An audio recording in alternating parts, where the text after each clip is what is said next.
Well, time for a look at the weather now, and it's been pretty pleasant out there today, hasn't it, Ruth? Yeah, not bad at all, John. Very seasonal, I think is probably the best way of putting it. And nothing, quite frankly, says autumn, and like the mist that many of us woke to this morning all those hours ago.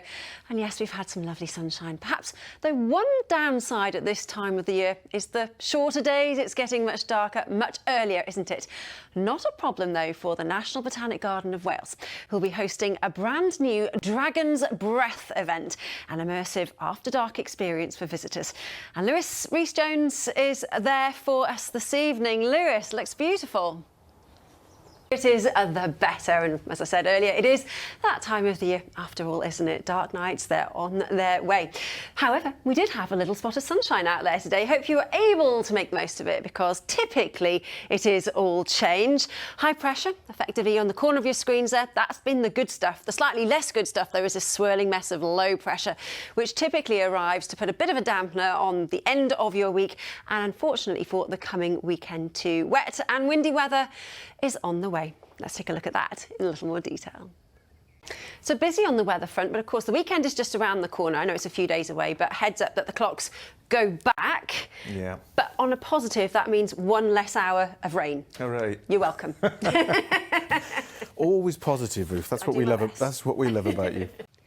It's not bad at all out there at the moment. A little bit breezy in places, but we're looking at a generally dry night with varying amounts of cloud. Now, the breeze actually stops temperatures from dropping. So last night was chilly. We dropped to around the freezing mark. Tonight, we're looking at values of around 11 or 12 degrees. And actually, because of the breeze, less mist and fog. So it should be a brighter start to tomorrow morning as well.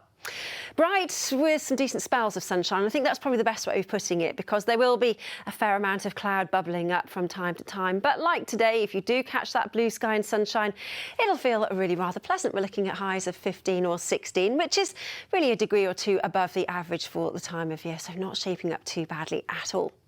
But my advice would be, yet again, to make the most of it, because by the time we get to the end of the week, as I've been saying, things look set to take, well, something of a turn for the worse. And there is wet and actually windier weather on the way, and you can see that reflected on the charts. It's a cold front that will bring some occasionally heavy downpours through Friday, and you can see a slight change if you look closely in direction of those wind arrows, a more northerly airflow. So temperatures by the end of the week may be a degree or two down. So we're looking at highs of 13 or 14 down across the south, similar values across North Wales as well, which actually is really where it should be at this time of the year. But even a degree or two drop is pretty noticeable. So a chill in the air as we head towards the end of the week.